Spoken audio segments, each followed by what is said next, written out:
What's going on, everybody? CW Entertainment here, back today with another Chicago Bears podcast. And as you guys probably noticed last night, the Chicago Bears 2018 schedule has been officially released.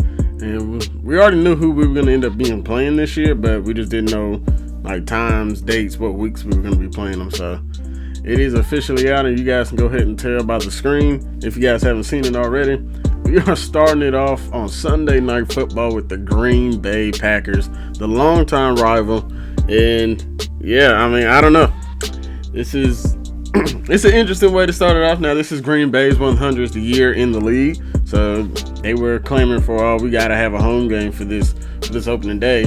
No surprise, NFL, winds up doing it for them. They're going to wind up being the Sunday night game, but they wind up pinning us against them, with the charter franchise, so it kind of does make sense. Honestly, I thought putting them up against Minnesota may have been the way to go, because it would have been the Aaron Rodgers revenge game against Minnesota, because that's when Anthony Barr wanted up busting Aaron Rodgers' what was it, a shoulder blade or torn rotator? It was something, clavicle injury, it was whatever it was. I don't really care, but yeah, we're gonna be starting with Green Bay Sunday Night Football. That's one way to start it off. We're gonna see what Matt Nagy can do that night, and hopefully, he's getting everything flowing for the team as we speak. They had the little veteran mini camp. I don't know if it was a veteran. Yeah, well, I guess it is veteran mini camp because they don't have any rookies yet. But hopefully, Green Bay comes out to a slow start for us. Sometimes teams like Green Bay, sometimes it does take a little while to gel, and they can get caught off guard. You got teams like Green Bay, maybe Pittsburgh, New England. Some of those type of teams, sometimes it does take a little while before they can get their, their juices flowing for the season. You never know. This is Rodgers' revenge. This is going to be his revenge back into the 2018 season. So either this could go really well for the Bears, it can go bad. But right now, just looking at the schedule all together, I see maybe 7-9 to 8-8, 9-7. Just depends. There's a few wins I definitely see in there. I don't know if they'll end up with a better record than that or a worse record than that. It's very possible. What I don't like is they got us on the road for the first game of the season, and we're also on the road for the last two games of the season. The Bears are the charter franchise in the NFL. How do they not either have A, the first game at home, or B, the last game at home? Look, I get it. It's Chicago. It's cold. Fans might not want to be out there, but it's the Bears. Fans are still going to end up showing up, especially in Chicago. But I don't understand how they keep getting, and we keep ending the season with Minnesota as well. I don't know if you guys have noticed that either. I think this is like the last 2-3 years they've ended the year with Minnesota. I think they had Detroit a couple times and then Green Bay, but the last few years it's definitely been Minnesota. I don't know if they just want to make these dome games, or it sounds like it's trying to give an easy way for Minnesota to get a free little win in the playoffs, because we know how good Minnesota is right now. But anyway, I just don't understand how we can start on the road and also finish on the road. Come on, NFL, charter franchise. The Cincinnati Reds can be at home every single year since they're the charter franchise of the Major League Baseball team, or Major League Baseball. But yeah, like I said earlier, I'm not sure exactly how this schedule is going to pan out for us. It's definitely a tough one. You got Green Bay. I'm not really worried about the Seattle game week 2. Honestly, I see that being as a win, just because Seattle has definitely regressed a lot. They've lost a lot of pieces. Offensive line is pretty bad. Defense is getting old. Still got guys for them coming back off injury. Now, don't get me wrong, they still got Russell Wilson. They're still going to have, more than likely, Cam Chancellor. You're going to have Earl Thomas in the secondary. You're still going to have Bobby Wagner covering that middle. So the defense is probably still going to be solid. But that's definitely a winnable game. Seattle can definitely be had this year. Seattle's probably going to end up finishing second or third in their division. Just depends on how San Francisco does this year. Definitely see the Cardinals finishing last with them, and the Rams clearly is probably going to blow that division wide open. But week 2, yeah, I see it as a win. I see we'll start off 1-1. Arizona, that should be a win there. I don't see Sam Bradford or Mike Glennon winning that. If anything, it would be because Arizona's defense stepped up, or it's because we got injuries all over the place. But I don't see that Arizona team right now. They would have David Johnson back, don't get me wrong. That's definitely going to be a big part of that offense. But Sam Bradford or Mike Glennon, whoever the quarterback is going to be for Arizona. That should be a win. That should be win number 2 on the year. Game 4, the Buccaneers. Bucks have struggled. Well, we struggled with the Bucks down in Tampa, but the Bucks have struggled when they've had to come up to Chicago. So I definitely can see that being as a win. That should be win 3 on the year. Like I said, I got them between 7-9 and 9-7. There's a few games in here that I can just see that they can easily pull out, or there's going to be a game that is going to wind up losing. But going into the bye week 5, I don't like this early bye. Normally the Bears sit around between that 8, 9, 10 week margin with the bye week.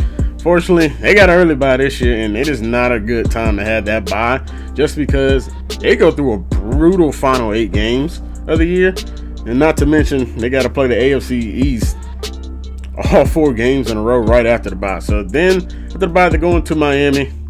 Then they're going to come back home to play the Patriots and the Jets, and then they're going to Buffalo. Now, I easily can see them taking 3 or 4 against the AFC East, and then clearly the loss will be coming against the Patriots. Bears have not fared well against the Patriots since Belichick and Tom Brady have taken over. So, I mean, I right now I really don't see that's changing. I mean, it's possibly it could. Definitely with Brady getting up there in age, and then that defense maybe not being the same. But knowing Belichick, he's got some kind of way that he's going to be able to scheme. And like I said, it's the Patriots, man. You can't. I mean, that's a hard pencil in as a W. But yeah, so at this point, got us beat Miami, so that would put us at 4-1, 4-2 after the loss to the Patriots. I can definitely see them beating the Jets, Buffalo, and the Lions. But you never know with that Lions. A lot of times they split with the Lions, but the last couple of years they have not beaten the Lions. I believe they lost 7 straight against them, somewhere around there, 7, 8 straight. So this is definitely the year they need to get out that schneid. But then coming in, got the Vikings coming home. I see us getting swept by the Vikings this year. That Vikings team is very good, offensively and defensively, especially defensively. I just don't know they'll be able to wind up getting a win against them. And I don't know.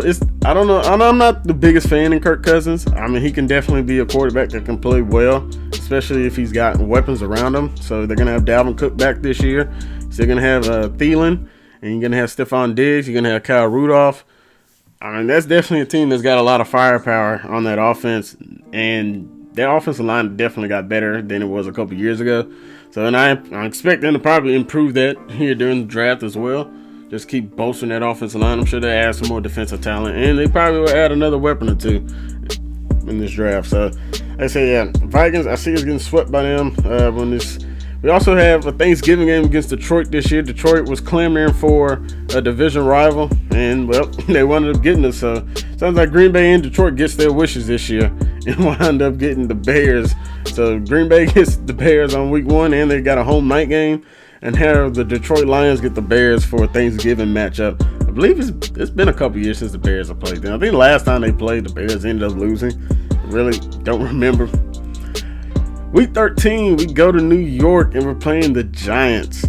This is one of those iffy ones. I had them losing against the Giants. Honestly, I do not know if this will be a win or not. It's just because you never know what Giants team's going to come out. Honestly, the Giants were injured extremely bad last year, and I see them bouncing back. They should have Odell Beckham back. They're likely going to have Sterling Shepard should be there. They still don't have an offensive line, but that defense is still pretty dang good with Landon Collins leading it. Yeah, Eli. I think they're going to have Saquon Barkley. I see them taking him at number 2. And then there's a possibility that Dez Bryant ends up there as well. So there's a lot that could possibly happen with that Giants team. Now, they start getting injured, or Odell starts having one of those temper tantrums, gets suspended, or never know what might happen. But that's one of those games I definitely don't see it. I can definitely see it going either way. That's why I said I'm between that 7-9, 9-7 range. Just because there's a couple games here that you can definitely see them pulling out, and there's some games that you can definitely see, well, they just fall short because they just lack the talent. Rams coming home week 14. I ain't got us winning that one either. I'm sorry. Honestly, I'm afraid to see that game, just the way the Rams have built that team. Sean McVay and whoever the GM is, I mean, they've done a fantastic job this offseason. They did a great job last offseason adding talent, and they have just gotten a lot better. You got Aaron Donald and Ndamukong Suh leading their front 4. And then linebacker-wise, I believe Mark Barron is still there, but that's probably their biggest weakness. But when you go back to that secondary, you got Talib, you got Marcus Peters, you got LaMarcus Joyner. That defense is legit in Los Angeles. And then you flip it to the other side, you got Jared Goff, Todd Gurley, you got Cooper Kupp as a receiver, and they just added Brandon Cooks from the New England Patriots. That Rams team got a lot of explosiveness, and that's not even all of them. I forgot Robert Woods. They got a pretty good young tight end as well. They got a good offensive line like that. This is one of those games you could easily see the Rams probably putting up 50. It might be a game where you might want to go ahead and you might be tuning out in the first half. I'm just saying that's a game bearing injury. I mean that game could possibly get ugly. Week 15 against the Packers. This is another one of those games where I just don't know. Now, if the Bears end up winning week 1, there's a good chance Green Bay's probably going to end up winning the second one. I mean, a lot of times, there's a lot of times these games end up being a very tight, close game. There are a few instances, Mark Trestman, when we wound up getting blown out. Well, I guess, we did get blown out too in Lambeau last year. So, but this is just one of those hard ones, kind of like the Giants, when you just don't know exactly how it's going to end up going. Honestly, I can definitely see the Bears taking this one just because, it's that rivalry aspect. But Green Bay does a great job against the Bears, especially Aaron Rodgers, especially when he was going up against Cutler. I think Cutler only beat them like 1 or 2 times. It was pretty pathetic how bad Cutler was against them. But, it's just one of those, you just don't exactly know how it's going to end up going. I had that one in the Giants, and then this San Francisco game being like those iffy games that, you just don't know what might happen. So, San Fran, I do have them beating the 49ers. Honestly, I think the Jimmy Garoppolo hype train is a little bit too high. I don't know why people... I mean, look, yes, they won the final 5 games, but the 49ers didn't necessarily do anything to really improve. They added Jerick McKinnon. And they added Richard Sherman from the Seahawks on defense. But Sherman's up there in age. He's coming off an Achilles injury. Jerick McKinnon's a good running back, but he's also somebody that you need like another power back with. Now, San Fran might have somebody else on that roster that they like as well. I'm not 100% sure. Not really paying attention to what they're doing out there, but I don't know.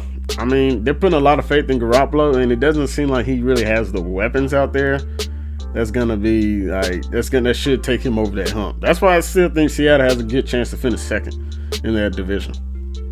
And then we close out the year with Minnesota. I've already said it earlier. Probably gonna wind up losing this one since the Vikings have gotten that new stadium. The Bears have yet to win there, and honestly, I don't see it happening now unless the Vikings just happen to be resting. And like I said, between probably 7-9, 8-8, 9-7 is kind of where I'm leaning at right now. Now, there's definitely could be some changes. You never know. Some teams, right now, this is just a way too early prediction. I mean, this is even before the draft, before training camp. I mean, you never know who's going to get hurt. You never know who's going to be suspended. I mean, you just don't know what's going to happen. But, I mean, look, right now, 7-9, 8-8, that middle of the range pack right now, that's actually not bad considering that'd be half the wins John Fox had during his tenure here. So, it'd definitely be a step in the right direction. I'm just hoping Matt Nagy, Vic Fangio, and all these guys wind up having figured out Ryan Pace, because the Bears need some dang wins, and this isn't the easiest schedule in the world, but I mean, there's definitely some winnable games on here now. For whatever reason, there's some ESPN article out there, I believe it's ESPN Nation, that posted the Bears are going 0-16. If anybody believes the Bears are going 0-16, you are just ridiculous. First off, the Jets aren't better than the Bears. We already know that. Jets did move up, but still, just don't have a quarterback really. I mean, Josh McCown, he's a good veteran quarterback, but don't nobody expect the Jets to really do anything. And by that game, who knows? They might have already pulled McCown and put in a rookie. And then, I mean, you got teams like Buffalo. Buffalo definitely has taken a step back. I mean, if they think A.J. McCarron is going to be the answer, honestly, I don't. I definitely think Tyrod Taylor definitely didn't get enough credit for what he did. I mean, he was literally willing those teams to victory. And then Arizona, they're not going to lose to Arizona. That doesn't even seem like a possible loss, really, unless the defense is just not able to stop anything the Cardinals can do. But, I mean, there's definitely wins across this thing. Hopefully, they do wind up winning a little bit more than what they did last year. Because, I mean, finishing 5-11, 6-10, 3-13, 4-12. You know, we're kind of getting tired of that. The fan base is definitely getting apathetic. So, Bears, it's time for you guys to finally get something going. And this will definitely be the year for you guys to hopefully trying to make some noise. Trubisky entering that second year. You added Allen Robinson, Taylor Gabriel, Trey Burton. Hopefully they get something out of Kevin White. I mean, just anything. If he could play a 16-game season, that'll be a miracle. Gonna have Tariq Cohen, Jordan Howard in the backfield once again with Benny Cunningham. You could end up drafting a running back as well. You never know with pace. And you still got to add defensive talent. You still got Akeem Hicks, Leonard Floyd, Danny Trevathan. Secondary is staying still. You know, we got Kyle Fuller back, Amuka Morris back, Eddie Jackson, Adrian Amos, Eddie Goldman down there on that line. So, you know, there's still some holes that still got to be filled. Honestly, I still think they need to find another pass rusher and get another not a defensive lineman. Well, probably could use another end. Did hear Aaron Lynch did wind up going down, but they said it was nothing serious with his ankle. But you do need another pass rusher, outside linebacker, because really all you got is Floyd, and then you still need another inside linebacker. You still need offensive line help as well. So those are their main focus. And you still are going to need another probably receiver, just because, you know, we don't know if Kevin White's going to stay healthy or not. But you guys, I do want to say thank you all very much for tuning in to this podcast once again. If you guys did enjoy the video, make sure you guys hit the like button, leave a comment, and just give me your prediction what you guys think the Bears are going to end up going. Do you think 7-9 or 9-7 is kind of a little bit too optimistic? Do you think they're going to do a lot worse? Do you think they're going to do better than what they are because you're that much of a believer in Matt Nagy? Just let me know. But like I said, thank you all very much for listening. I'm out the next time, everybody.